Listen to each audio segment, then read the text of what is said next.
메디컬 드라마에 보면 심장 발작을 일으키는 환자를 살려내기 위해 전기 충격 요법을 쓰는 장면을 흔히 볼 수 있습니다.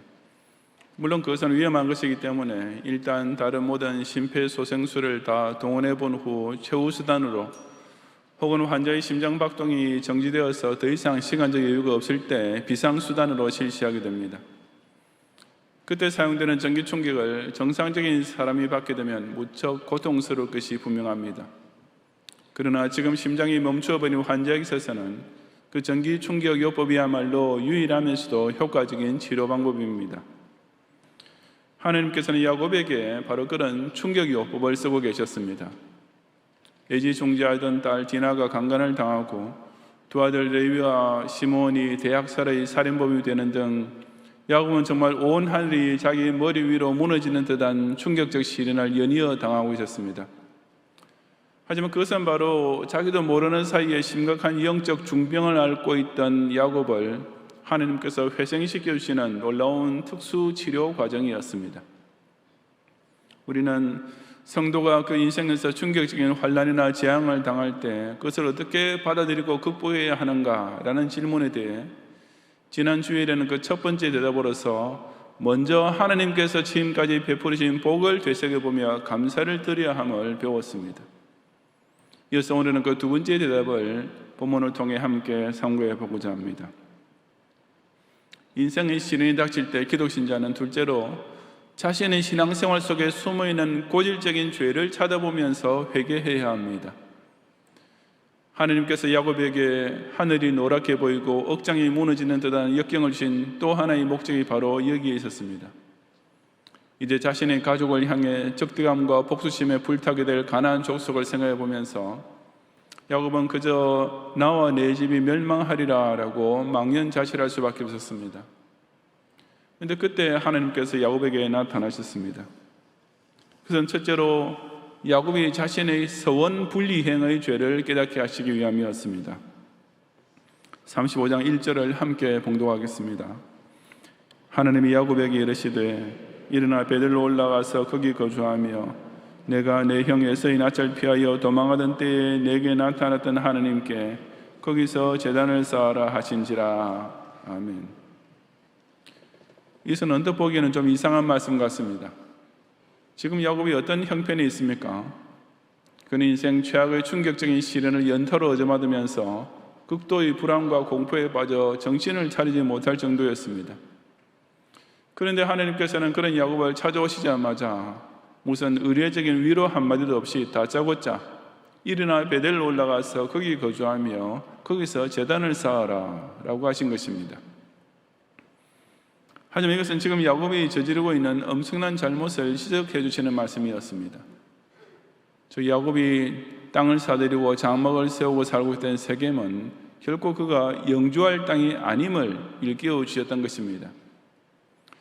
우리가 잘 알다시피 베델은 야곱이 처음으로 하나님을 만났던 곳이었습니다. 형 에서의 살기 등등한 낯을 피해 외갓집이 있던 밧단 아람으로 도망하던 중 그는 쓸쓸한 빈들에서 돌베개를 베고 잠이 들었는데 바로 그 밤에 그 자리에서 사닥다리 꿈을 통해 하나님을 만나게 되었습니다.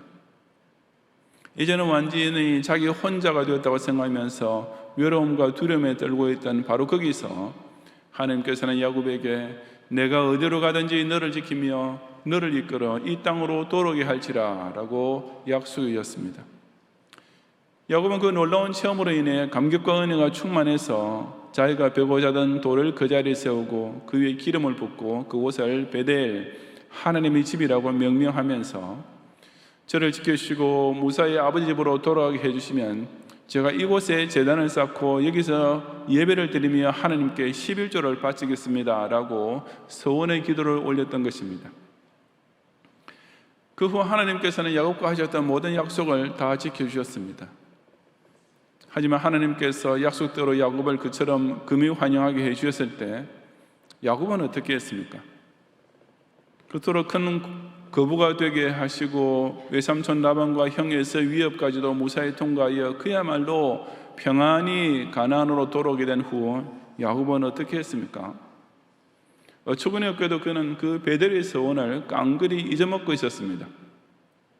사실 베델은 세겜에서 그리 멀지 않은 거리에 있었는데도 야곱은 엉뚱하게 세겜에다가 땅을 사고 영주권까지 얻어서 아예 눌러앉아 버렸던 것입니다. 성경에는 그 기간이 구체적으로 나와 있지는 않지만 야곱이 세겜에서 거주하기 시작해서 디나의 사건이 발생하기까지는 적어도 10년 이상의 세월이 흐르고 있었습니다. 야곱은 외삼촌 라반 집에서 20년을 살았는데 그 첫 7년을 무료 봉사한 후 레아와 결혼했으므로 그 직후에 르우벤을 임신하여 출산했다 해도 그가 바단 아람을 떠날 무렵 장남 르우벤은 기껏해야 12살 정도였음을 쉽게 계산할 수 있습니다. 그 레아가 6 아들을 낳은 후 디나를 낳았으니 야곱이 가나안으로 돌아올 즈음에 디나는 겨우 30살 정도밖에 되지 않았을 것입니다. 그 디나가 장성하여 결혼할 나이 처녀가 되었고 그녀의 오빠들이 칼을 휘두르고 사람을 죽일 정도로 장성했을 때 창세기 34장 사건이 발생했으니 그 앞의 33장 마지막 절과 34장의 첫 절 사이에는 적어도 10년 이상의 긴 세월이 지나갔음을 알 수 있습니다. 야곱은 자기가 반드시 돌아오겠다고 서원했던 그 베델을 겨우 40-50km 남겨둔 세겜에서 무려 12여 년의 세월을 보내고 있었던 것입니다. 그러니 하나님께서는 그 얼마나 오래 참고 기다리신 것입니까? 그렇게 10년 이상을 참으신 후 드디어 하나님께서는 야곱에게 디나 사건이라는 충격 요법을 사용하셨던 것입니다. 너는 여기 세겜에 있을 사람이 아니라 베델로 반드시 돌아가야 할 사람이다. 내가 어려울 때 나의 도움을 받고서 서원했던 것들을 도대체 언제까지 잊어먹고 살 작정이냐? 이제는 이 세겜이 아니라 베델에 가서 단을 쌓고 그 약속을 지켜야지 라고 하시면서 하나님께서는 그 인생 전체가 흔들리는 실로 짜릿하고 고통스러운 충격으로 자극하셨던 것입니다. 하나님께서 이렇게 말씀하시자 야곱은 그 뜻을 당장 알아차렸습니다. 이 3절에 기록된 야곱의 즉각적인 반응을 함께 봉독하겠습니다. 우리가 일어나 베델로 올라가자. 내 환난 날에 내게 응답하시며 내가 가는 길에서 나와 함께 하신 하나님께 내가 거기서 제단을 쌓으려 하노라 하며 아멘. 그래서 야곱이 자기 가족에게 우리가 일어나 베델로 올라가자라고 한 것은 우리가 세겜에서 살 만큼 살았고 이런 불행한 일까지 생겼으니 이제 다른 곳으로 이사해보자 라는 식으로 말한 것이 아니었습니다. 야곱은 그의 환난 날에 그의 기도에 응답해 주셨으며 그와 형 에서의 낯을 피하여 바단 아람으로 가는 길에서 그와 함께 하신 하나님, 그 베델의 하나님을 자신이 이토록 온갖 평안의 복을 마음껏 누리고 있으면서도 까마득히 잊어버리고 있었다는 사실을 이제야 자각하게 되었습니다. 하나님께 따끔한, 앞이 캄캄해질 정도로 충격적인 매를 한 대 맞고 난 후에야 야곱은 비로소 그렇지, 내가 그때 분명히 하나님께 베델로 돌아와서 단을 쌓고 11조를 바치겠다고 서원을 했었지라고 마치 긴 잠에서 깨어난 사람처럼, 심장이 정지되었다가 전기 충격 요법을 받고 극적으로 소생하게 된 사람처럼 한순간에 각성하고 돌이키게 되었던 것입니다. 야곱의 신앙생활에 숨어있던 두 번째 죄는 바로 가족 중에 남아있던 우상 숭배였습니다. 우선 2절 말씀을 함께 봉독하겠습니다. 야곱이 이에 자기 집안 사람과 자기와 함께한 모든 자에게 이르되 너희 중에는 이방 신상들을 버리고 자신을 정결하게 하고 너희들의 의복을 바꾸어 입으라. 아멘. 우리 4절도 함께 봉독하겠습니다. 그들이 자기 손에 있는 모든 이방 신상들과 자기 귀에 있는 귀고리들을 야곱에게 주는지라. 야곱이 그것들을 세겜 근처 상수리 나무 아래에 묻고. 아멘. 정말 놀라운 것은 야곱의 집안 사람 중에서 여태까지도 이방 신상을 가진 자가 많이 있었다는 사실이었습니다.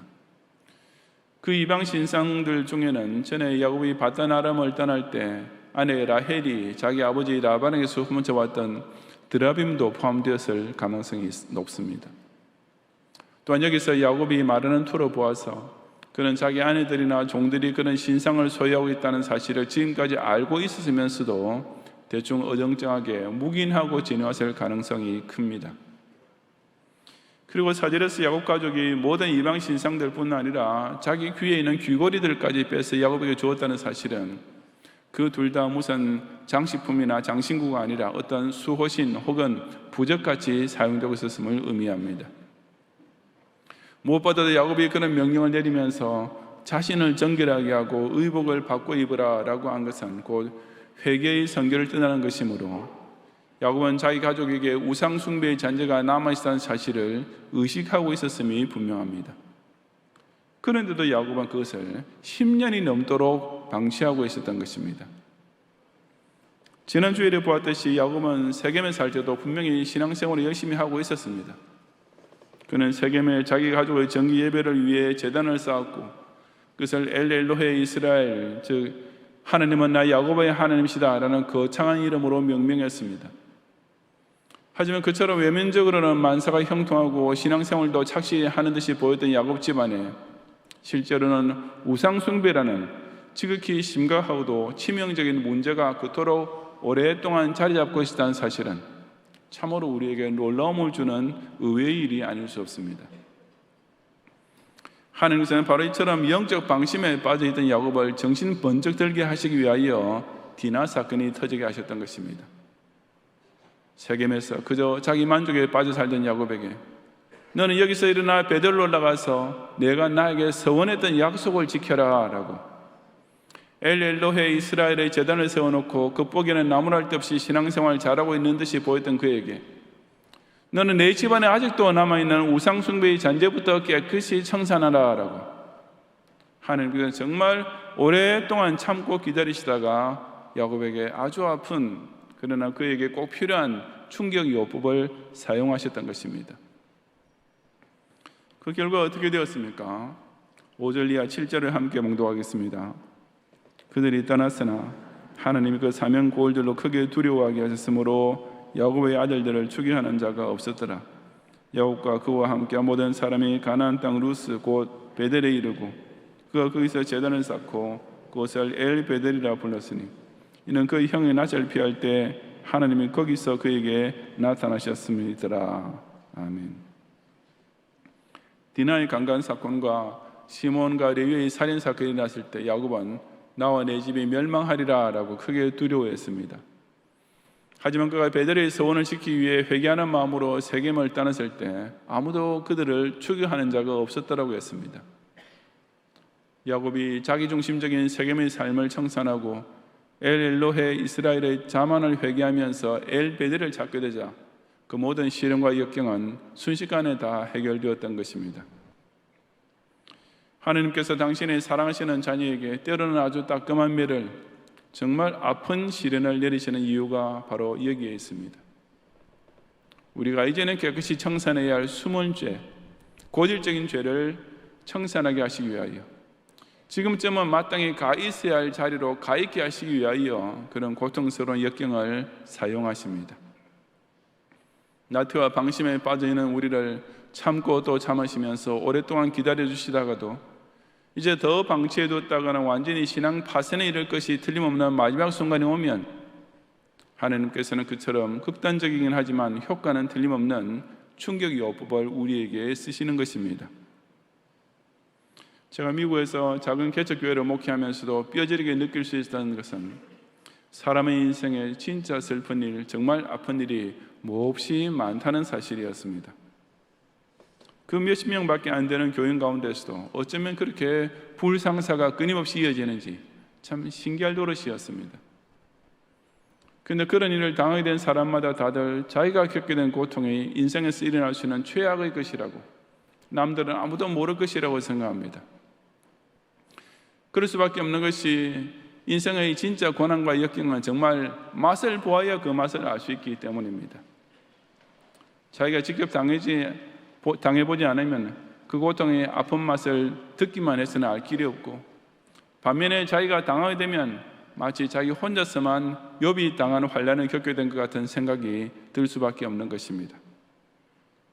하지만 실제 모든 사람이 평생을 통해 각각 자기 나름대로의 최악의 역경을 최소한 한두 번씩은 겪는 것이 현실입니다. 잘 되던 사업이 하루아침에 망하게 되어 말로만 듣던 빚잔치라는 것을 직접 하게 되면 실제로 하늘이 노랗게 됩니다.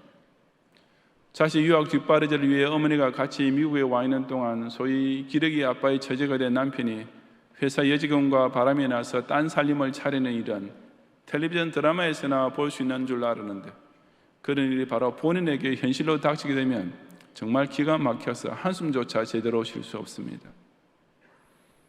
나름대로 청혼의 꿈을 안고 미국에 이민 와서 열심히 살아보려고 하는데, 어느 날 아침 가게 앞에서 청소를 하고 있을 때 지나가는 자동차가 갑자기 덮쳐오는 바람에 한쪽 발목을 잃고 장애인이 되어버린 소설 같은 사건이 그 몇만 명 되는 한인 인민자 중에서 하필이면 나 한 사람에게 벌어지게 되면 그저 어처구니가 없어 말문이 막힐 뿐입니다. 예쁜 딸을 잘 키워서 미국에서도 손꼽히는 명문대학을 졸업시키고 다들 부러워할 좋은 직장에 다니게 되는 등 그야말로 1등 신부감으로 자랑하고 있었는데, 그런 딸을 시집도 보내기 전에 백혈병으로 잃고 부모가 되어서 자기 자식의 장례식부터 치르면 그 아픈 현실이 거짓말 같지만 느껴질 수밖에 없습니다. 이상의 모든 일은 다 제가 미국에서 섬기던 개척교회 교원들과 주변 지인들에게 실제로 벌어졌던 사건입니다. 이런 엄청난 일을 당했을 때 우리 기독신자는 과연 어떻게 해야 하겠습니까? 그저 땅바닥에 엎어져 통곡만 하면서 자포자기해버리겠습니까? 불신자처럼 술에 취해 비틀거리면서 에이 이놈의 더러운 세상 하며 욕이나 내뱉겠습니까? 아닙니다. 저 여러분은 그런 순간에도 바로 야곱처럼 너는 일어나 베델로 올라가라 하고 하시는 하나님의 음성을 들을 수 있어야 합니다. 그런 고통스러운 시련이 강태해올 때일수록 우리 기독신자는 과거에 하나님 앞에 서원해놓고도 까마득히 잊어버리고 살아온 일은 없는지 자신이 돌아가야 할 베델을 찾아보아야 합니다. 장로로 임직받을 때는 담임 목사가 이끌어가는 성경 중심의 목회를 그대로 순종하겠다라고 하나님 앞에서 분명히 세약해 놓고서도 어느새 자신의 노하우나 아이디어라는 것을 내세우는 목이 곧은 장로가 되어버리지 않았습니까? 장례식사로 안수를 받았으면서 교회 안에서 자원봉사직분은 하나도 없이 그저 주일 예배만 참석하고 돌아가는 출석교인 수준에 머무르고 있거나 최소한 1년에 한 번 이상은커녕 지금까지 단 한 번도 은밀한 구제를 해본 적이 없는 유명무실한 장례식사로 남아있지는 않습니까? 권사 이름으로 불리게 된 것은 좋아하면서도 약한 성도를 돌아보는 권사의 가장 기본적인 직무조차 지키지 않음으로써 취임식 때 하나님과 맺었던 약속을 뻔뻔스럽게 어기고 있지는 않습니까? 나는 직분자가 아니니 하나님께 서원한 것이 없다고 생각하시는 교원이 있습니까? 여러분 역시 세례받을 때 신앙 고백 외에도 크리스찬다운 경건한 생활을 하기로, 당회의 관할과 치리에 복종하는 교회 중심의 삶을 살기로 다 하나님 앞에서 서약했습니다. 만약 그런 서약을 했는지조차 기억나지 않는다면 그것을 지키고 있지 않는 것은 분명한 사실 아니겠습니까? 결혼한 부부는 다들 상대 배우자를 기쁠 때나 슬플 때나 건강할 때나 병들 때나 부할 때나 가난할 때나 변함없이 사랑하고 존경하며 평생도록 부부의 대의와 정교를 지킬 것을 서로에게뿐 아니라 바로 하나님 앞에서 서약했습니다. 그러므로 자기 남편을 멸시하거나 아내를 구박하는 것은 두말할 것 없고, 그 사랑의 신혼 때보다 쉽기만 하더라도 그것은 곧 하나님 앞에서 했던 서약을 깨뜨리는 것이 아니겠습니까? 그뿐 아니라 매년 송구영신 예배를 드리는 밤에도 우리 모두 경양인의 청직이 서원을 합니다. 어쩌면 적지 않은 교원들이 그 서약 역시 1월 1일 아침에 채 밝기도 전에 까마득히 잊어버리고 살고 있을지도 모릅니다. 이런 것을 조금만 돌이켜보아도 하나님께서는 우리를 위하여 야곱이 세겜에 주저앉아 있던 10수년보다 훨씬 더 오래 참고 기다려주고 계시는 것 아니겠습니까? 우리는 서원은 쉽게 잊어버려도 하나님께서는 절대 잊지 않으십니다. 그리고 우리가 하나님께서 이미 내버린 사람이 아니라 끝까지 사랑하시는 자녀라면 그런 여러 가지 사랑의 매를 들어서라도 반드시 그 서원을 지키게 만드십니다. 세상에 나처럼 이런 모진 고통을 겪는 사람은 다시 없을 것이라는 생각이 들 정도로 충격적인 역경이 닥쳐오면 여러분은 그저 원망의 비명을 지르는 대신 자신의 신앙생활에 숨겨진 이방 신상과 부적의 귀걸이들이 아직 남아있지 않은지부터 곰곰이 살펴보시기 바랍니다. 교인들 보기에는 꽤 은혜로운 신앙생활을 하는 것 같지만 실제로는 평소 예세 동안 세상 사회에 나가서는 기독 신자의 표도 조금도 나지 않는 이중인격적인 외식자로 살고 있지는 않습니까? 자녀를 유아 세례는 받게 하고 주일학교 때까지는 꼬박꼬박 교회에 보냈다가도 고등학교 입학만 하면 명색이 교회의 중직자라는 부모 중에도 잠시만 교회를 쉬고 대입 준비에만 집중해라 라고 하며 주일에도 버젓이 학원에 보내고 있지는 않습니까? 평소에는 정기적으로 예배 출석하다가도 연휴만 오면 여지없이 주일 성수를 어기거나 명절에 고향에 내려가면 조상 제사장 앞에 태연히 절을 하거나 급한 일이다 싶으면 아직도 점쟁이 찾아가는 교인은 혹 없습니까? 하나님께 이미 한 대 따끔하게 맞았으면 그런 이방 신상부터 깨끗이 청산해야 할 것이고, 만약 아직 그런 매를 맞은 경험이 없다면 자기 눈에서 피눈물이 날 정도로 매섭게 아픈 매를 맞기 전에 일찌감치 해결해 두는 것이 100번 더 낫습니다. 우리가 자신만의 고질적인 악습과 치명적인 죄의 구덩이에 점점 빠져들어갈 때도 하나님께서는 결코 그 상대로 끝까지 내버려 두지 않으십니다. 언젠가 한 번은 정신이 번쩍 들리게 만드는 시련을 동원하셔서 자신이 어디에서 떨어진 것을 깨닫게 하시고 회개하여 처음 행위를 도로 찾게 하시고야 마는 것입니다. 그렇다면 우리 신자의 인생에 닥치는 역경이란 바로 하나님께서 여전히 우리를 당신의 자녀로 지극히 사랑하고 아끼고 계신다는 확실한 증거가 아니겠습니까?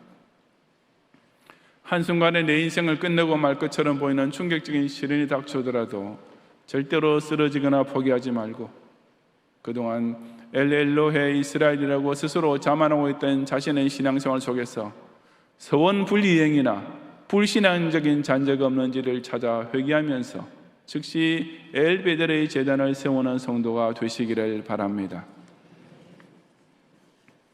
성도 여러분, 똑같은 전기 충격이지만 악당에 있어는 전기 충격기는 최악의 고문 도구인 반면에 의사가 사용하는 제세동기는 다 죽어가는 사람을 살려내는 기적의 의료기기가 됩니다.